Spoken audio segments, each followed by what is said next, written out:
스가랴가 하나님의 환상을 보면서 감동, 감격, 황홀함, 경이로움 속에 사로잡혀 있습니다. 성전을 재건해야 되는 시대적 사명 앞에서 하나님은 스가랴에게 첫 번째, 두 번째, 세 번째, 네 번째 환상을 보여주셨습니다. 주눅들어 자신감이 없는 이스라엘 백성들, 사단이 여호수아를 참소하는 상황 속에서 오히려 사단을 꾸짖으면서 하나님께서 말씀하십니다. 그들은 불 속에서 꺼낸 그슬린 나무가 아니냐. 그들은 하나님의 사랑을 입은 사람이고 하나님의 은혜를 입은 사람들이다. 여호수아가 비록 하나님 앞에 더러운 옷을 입고 있지만 그곳에 있는 천사들을 향해서 더러운 옷을 벗기고 거룩한 옷을 입히라 말씀하셔서 하나님의 자녀들을 하나님의 것으로 옷 입혀주시는 하나님의 사랑을 우리는 보았습니다. 그뿐 아니라 그 머리에 정결한 관을 씌워줌으로 인해서 하나님의 사명을 감당하는 자로 세워주시는 환상, 이것이 네 번째 환상이었습니다. 그런데 갑자기 새로운 천사가 첫 번째, 두 번째 환상 가운데 등장했던 천사, 세 번째, 네 번째 등장했던 천사는 구약의 메시아 예수 그리스도라고 했습니다. 세 번째, 네 번째 나타나지 않았던 첫 번째 등장했던 천사가 다시 환상 속에 있는 스가랴에게 나타나서 스가랴를 깨우는 것입니다. 무엇을 의미하는 걸까요? 환상을 받으면서 자기도 모르게 황홀경 속에 생전 처음 보는 이 세상에서 보지 못했던 그 세계에 사로잡혀 있는 스가랴에게 다시 흔들어 깨우며 다섯 번째 환상을 보게 합니다. 환상은 황홀경 속에서 무의식 속에 받는 것이 아니라 의식적으로, 이성적으로 정확한 맑은 정신을 가지고 받아야 됨을 우리에게 가르쳐주는 대목입니다.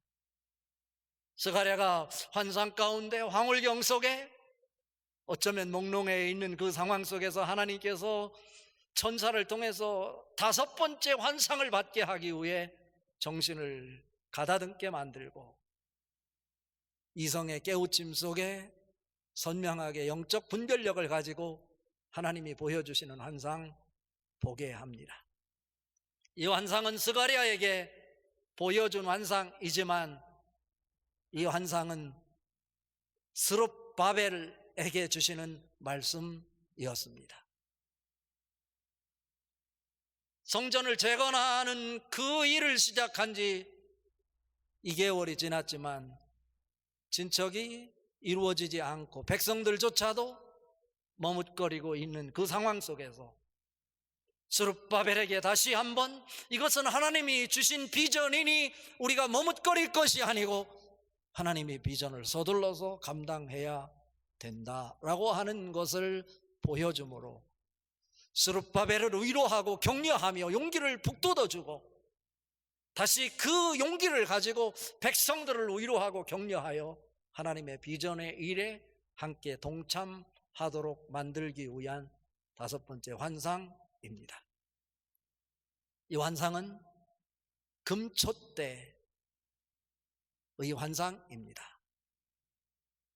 그리고 그 등잔 때 오른쪽과 왼쪽에 두 감람나무가 놓여 있는 환상입니다.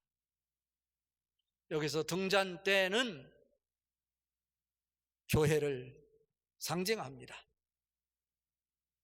당시의 구약 교회 그리고 장차 예수 그리스도가 메시아로 이 땅에 오셔서 구원의 역사를 이루므로 세워질 일곱 등잔대, 이것은 이방 교회를 이야기합니다. 신약 교회입니다.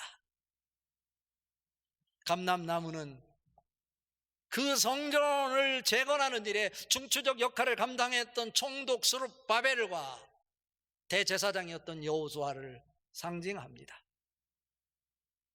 그 감람나무는 기름을 짜서 기름을 만드는 나무입니다. 두 사람을 통해서 그 기름을 공급함으로 성전의 등잔대 불이 꺼지지 않아 빛이 비추도록 하는 역할을 하는데, 두 감람나무에 기름을 공급하는 감람나무의 원뿌리는 예수 그리스도이십니다. 예수 그리스도가 스룹바벨과 여호수아에게 성령을 공급함으로 인해서 교회가 성령 충만하여 준비된 7 등잔대에 빛이 비추도록 만들어내는 것입니다. 자, 요 당시의 상황 환상 보는 장면을 2절 3절 같이 한번 읽어보겠습니다. 스가랴 4장 2절 3절. 그가 내게 묻되 내가 무엇을 보느냐? 내가 대답하되 내가 보니 순금 등잔대가 있는데 그 위에는 기름 그릇이 있고 또 그 기름 그릇 위에 7 등잔이 있으며 그 기름 그릇 위에 있는 등잔을 위에서 7 관이 있고, 그 등잔대 곁에 두 감람나무가 있는데 하나는 그 기름 그릇 오른쪽에 있고 하나는 그 왼쪽에 있나이다 하고, 성전 안에 있는 등잔대에 7개 불, 그건 완전수를 얘기하는 거예요. 불빛이 완전하게 충만하게 환하게 세상을 비춰야 된다. 이것은 교회의 기능이기도 합니다. 교회를 이루고 있는 성도님들 한 사람 한 사람이 기름을 공급받을 때 그 등잔이 등잔불을 켤 수 있고 비칠 수 있고 유지할 수 있는 것처럼 기름의 출처인 감람나무의 뿌리 역할을 하는 예수 그리스도와 연결되어 있지 않기 때문이 아닐까, 이런 생각을 합니다.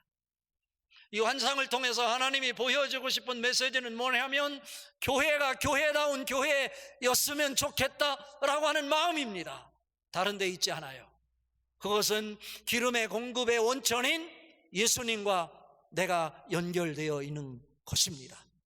그 관이 연결되어 있어서 관 속이 막혀 있다면 찌꺼기를 제거하고 주님께서 공급해 주시는 그 기름을 마음껏 지속해서 중단되지 않고 공급되어질 때 그 7 등잔에서는 쉬지 않고 등잔불을 키울 수 있고 킬 수 있고 등잔을 통해서 그 불이 불이 되어 어두운 세상을 비치게 될 것입니다.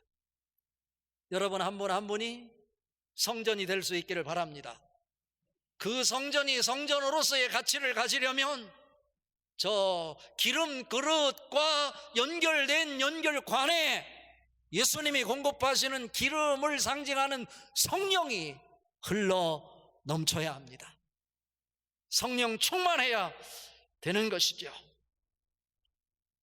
오늘 1절에 보면 천사가 환상 가운데 황홀경 속에 있는 스가랴를 흔들어 깨어 영적 각성을 이야기하는 것은 뭐냐면, 하나님께서 환상을 주실 때 우리가 비몽사몽간에 내가 이런 환상을 받았다, 나는 하나님을 직접 만났다 하면서 그 상황을 주관적으로 해석하여 자기 중심적인 신앙관을 갖게 될 때 문제가 된다라고 하는 것을 얘기하는 거예요.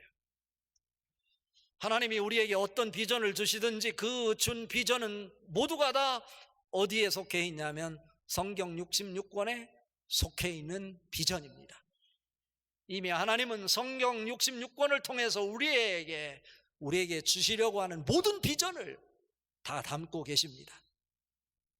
내가 하나님이 주시는 환상 볼 때는 황홀경 속에 봐서 되는 것이 아니고 정신을 차리고 영적 분별력을 가지고 맑은 이성을 가지고 하나님이 주시는 환상을 정확하게 받아야 된다라고 하는 것입니다. 그 환상을 통해서 하나님이 주시는 비전이 나에게 주어질 때 내가 주관적으로 그것을 해석하는 것이 아니라 나에게 주신 환상, 그것이 성경 속에 어디에 해당되는지 그 해답을 성경에서 찾아야 하는 것입니다. 여러분, 하나님께서 여러분에게 어떤 환상을 주시더라도 그 주시는 환상이 하나님 말씀 속에서 영적으로 선명하게 분별될 수 있기를 바랍니다. 이 환상을 통해서 우리에게 이런 것들을 보여주시는 것입니다. 그런 의미에서 하나님의 비전은 오직 하나님의 영으로만 가능합니다. 오늘 읽은 말씀 중에 6절 말씀 같이 읽어봅니다. 그가 내게 대답하여 이르되 여호와께서 스룹바벨에게 하신 말씀이 이러하니라. 만군의 여호와께서 말씀하시되 이는 힘으로 되지 아니하며 능력으로 되지 아니하고 오직 나의 영으로 되느니라. 그 환상을 보여주면서 천사가 스가랴에게 묻습니다. 내가 보는 것이 무엇이냐? 그때 스가랴가 답변합니다. 내가 알지 못합니다 라고 묻는 거예요. 답변하는 거예요. 여러분이 살아가는 일상의 삶 속에 마디마디마다 하나님은 끊임없이 여러분에게 영적으로 하나님의 비전을 보여주시며 묻습니다. 이것들이 무엇이냐? 라고 말이죠. 동일하게 지금 스가랴에게 하나님께서 보여주시는 것입니다. 그때 스가랴가 답변하길 뭐라고 그러냐면 이것들이 무엇인지 나는 알지 못합니다. 천사가 알지 못한다고 하는 스가랴에게 그 환상을 하나하나 해석해 주는 장면이 오늘 본문 말씀입니다. 그때 하나님께서는 천사를 통해서 그 말씀이 그 환상을 통해 보여주시고자 하는 메시지가 무엇인지 정확하게 해석해 줍니다. 두 감람나무는 하나님으로부터 성령을 공급받는 총독 스룹바벨과 대제사장 여호수아이다 라고 해석해 주고, 등잔대는 바로 교회를 의미한다 라고 얘기해 줍니다. 이름만 교회가 아니고 그 교회가 교회로서 가치를 가지려면 세상에 빛을 비춰줘야 되는데 그 빛이 교회 자체에서 나오는 것이 아니라 예수 그리스도로부터 출발되는 기름 그릇에 연결된 관이 서로 소통될 때 가능하다, 이렇게 말씀합니다. 오늘 스룹바벨에게 주시는 이 비전 속에 하나님의 비전은 무엇인가요? 이 환상이 무엇인지 스가랴는 모른다고 답변을 하고 있지만 하나님은 천사를 통해서 그 환상이 무엇인지 설명해 주는데, 그것은 바로 성전 재건해서 성전을 세우는 것이다. 그것이 하나님의 비전을 이루는 것이고, 바로 바벨론 포로에서 예루살렘으로 돌아온 너희들이 살 수 있는 길이다 라고 말씀하시는 것입니다. 성전 재건하는 일, 인간이 가지고 있는 힘으로 어림도 없단다. 인간이 가지고 있는 지식, 능력으로 할 수 없는 것이란다. 그것은 나의 영으로 되느니라 말씀하고 있습니다. 스룹바벨에게 보여준 예수 그리스도를 통해서 공급되는 이 성령은 지금 하나님이 주신 비전, 스룹바벨 성전을 세우는 일에 동역자가 되어 스룹바벨을 통해서 그 일을 이룰 수 있도록 독려하고 격려하며 용기를 심어주어 그 일을 감당할 수 있도록 돕는 헬퍼로서 역할을 감당합니다. 내가 무엇을 해야 될지 알 수 없어 방황하고 있을 때 성령님은 우리 곁에 오셔서 우리를 부르시고 우리에게 갈 길을 가르쳐 주시는 카운셀러이시기도 합니다. 여러분은 성전입니다. 여러분 안에 예수님께서 공급하시는 성령이 계시기 때문에 그렇습니다. 여러분 가정도 하나님이 기대하시는 성전이 될 수 있기를 바랍니다. 여러분 직장도 사업장도 단순한 돈을 버는 사업장이 아니라 예수님이 공급하시는 성령님이 하나님 비전 여러분을 통해 이루기 위해 여러분 곁에서 대기하고 계신 그 성령님 모시고 일하는 성전 될 수 있기를 바랍니다. 하나님의 성전을 재건하는 일은 사람의 일이 아니고 하나님의 일이기 때문에 그렇습니다. 바라기는 여러분 한 사람도 제외됨 없이 여러분이 하는 모든 일들, 여러분이 인생 속에 그리는 그림이 세상이 일궈내는 사람을 놀라게 하는 그런 큰 업적이라기보다는 사람의 지식으로 기술로 감당하지 못하는 힘으로 능력으로 되는 것이 아니라 하나님의 영으로만 되는 하나님의 비전이 될 수 있기를 바랍니다. 내가 하는 일이 사람의 일이냐 하나님의 일이냐, 이것은 엄청난 차이입니다. 여러분이 꿈꾸는 모든 것들은 세상의 야망이 아니라 하나님이 여러분에게 환상을 통해서 보여준 하나님의 비전이 될 수 있기를 바랍니다. 그 비전의 일은 하나님의 영으로만 가능한 것입니다. 이것을 지금 말씀하고 있는 것입니다. 오늘 말씀의 결론은요, 하나님이 시작한 일은 실패하지 않고 반드시 창대한 모습으로 성취된다라고 하는 거예요. 사람이 일구는 사람의 일은 언제든지 한순간에 무너져 버릴 수 있어요. 실패해서 좌절할 수 있어요. 그러나 하나님이 주신 하나님의 비전은 결코 실패하는 법이 없고 반드시 창대한 모습으로 성취된다. 오늘 7절 말씀 같이 읽어봅니다. 큰 산아 내가 무엇이냐? 내가 스룹바벨 앞에서 평지가 되리라. 그가 머릿돌을 내놓을 때 우리가 외치기를 은총이 그에게 있을지어다 하리라 하셨고 라고 합니다. 여기에서 우리가 주목할 부분이 있어요. 스룹바벨을 통해서 지금 성전이 재건되고 있어요. 백성들은 머뭇거리고 있어요. 왜 그랬을까요? 성전 재건을 방해하는 자들이 있어서 강 건너편에 총독 단뜨네와 스달보스네와 그의 동료들이 방해를 했다고 그랬어요. 그런데 지금 하나님께서 환상을 통해 스가랴에게 보여주는 이 메시지는 뭐냐면 스룹바벨에게 주는 환상인데 큰 산아 내가 무엇이냐? 비아냥대는 모습으로 하나님께서 외치는 거예요.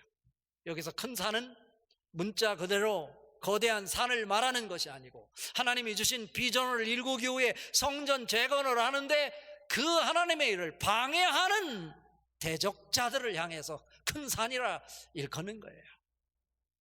우리가 하나님이 주신 비전을 이루기 위해서 그냥 순조롭게 되는 것이 아니고 언제든지 하나님의 비전을 이루지 못하도록 방해하는 큰 산 같은 대적자들이 있을 수 있음을 암시하는 대목이기도 합니다. 그러나 오늘 하나님 말합니다. 큰 산아 내가 무엇이냐?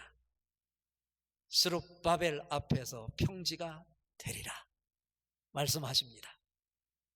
성전 재건을 반대하던 수많은 대적자들이 있어서 백성들은 그 일을 도저히 이룰 수 없을 것이라고 큰 산을 바라보며 절망하고 좌절할 수 있지만 그 산이 결국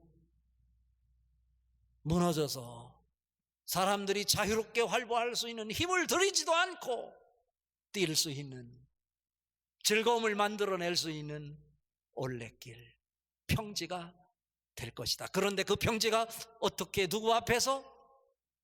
그 성전 재건을 주도하고 있는 하나님이 보낸 하나님의 종 앞에서 평지가 될 것이다 라고 하는 거예요. 그리고 또 하나 메시지가 있잖아요. 그가 머릿돌을 내놓을 때 우리가 외친다. 머릿돌은 어떤 것입니까? 건물을 지을 때 그 머릿돌이 중심이 돼서 그 머릿돌을 중심으로 해서 연결해서 건물을 설계도에 따라 만들어 완성하죠. 예수님은 교회의 머릿돌이라고 말씀하셨어요.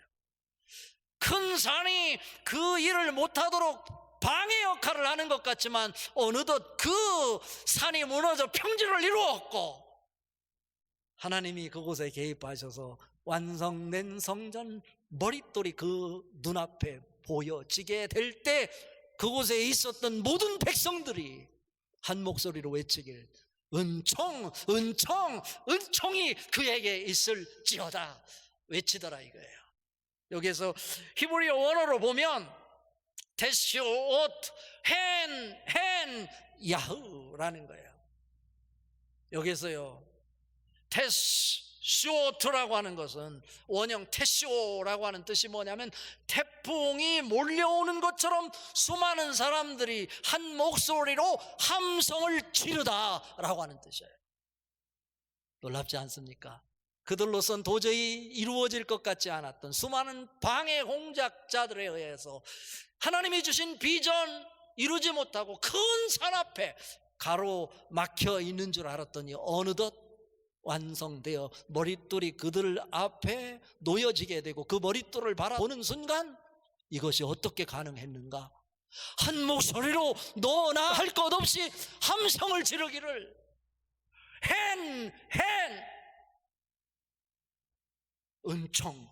은총이 그에게 돌릴지어다. 하나님이 하셨다는 고백입니다. 영어로 그레이스라고 표현해요. 은총을 그레이스. 그런데 NIV 영어 성경에 보니까 뭐라고 표현하고 있냐면 God bless it, God bless it 이라고 표현하고 있어요. 완성된 성전을 보면서 이것은 하나님이 축복하신 것이다, 하나님이 축복하신 것이니 그 영광을 하나님께 돌릴지어다. 할렐루야. 10절을 한번 또 읽어봅니다. 10절. 작은 일의 날이라고 멸시하는 자가 누구냐? 사람들이 스룹바벨 손에 다림줄이 있음을 보고 기뻐하리라. 이 일곱은 온 세상이 두루 다니는 여호와의 눈이라 하니라. 그런데 어떤 사람들이 이 어마어마한 성전 완공의 이 모습을 보고 작은 일의 날이다 라고 비아냥대고 있었다라는 거예요. 누구일까요? 나이가 드신 어른들이에요. 솔로몬 성전을 보았던 어른들이 솔로몬 성전과 비교해보니 초라하기 그지없는 거예요. 솔로몬 성전은 최고의 돌로, 최고의 백향목으로, 그리고 성전의 모든 기구를 브론치라고 하는 청동으로 만들었어요. 그런데 스룹바벨 성전은 솔로몬 성전 따라갈 수 없어요. 청동으로 만들 것을 돌로 만들어서 제단을 쌓았어요. 그러니 그 솔로몬 성전을 보았던 사람들에게는 초라하기 그지없는 거죠. 그래서 이것은 큰 일이 아니라 작은 일의 날이다 이렇게 말을 하고 있어요. The day of small things라고 이렇게 표현하고 있어요. 그런데 그것으로 끝나는 것이 아니라 사람들이 그들이 비아냥대고 있는 상황 속에서 스룹바벨의 손에 다림줄이 놓여있는, 붙잡혀 있는 것을 보고 기뻐했다. 그리고 일곱 눈이 하나님의 눈인데 여호와의 일곱 눈이 어떻게 세상에 두루 다니고 있었다.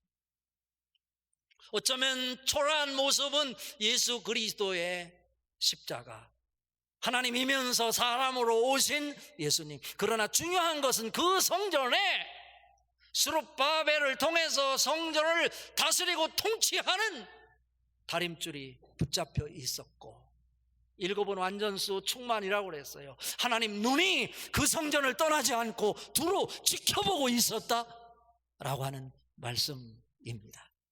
우리 성전이 바로 그러한 성전이 될 수 있기를 바랍니다.